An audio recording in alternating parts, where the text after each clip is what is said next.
I want to sell my house, and I want to live in it. That's for the birds, they scoffed. Not only that, it needs to have an ironclad lease attached to the sale. That's for the birds, they smirked. Not only does it need to be ironclad, it needs to go for 15 years. That's for the birds, they laughed. A lone voice said, "Challenge accepted." 8 days later, the property was sold agreeing to all my terms. That lone voice? Mark Anderson at DotCom Property Sales.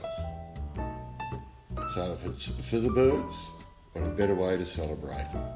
Thank you.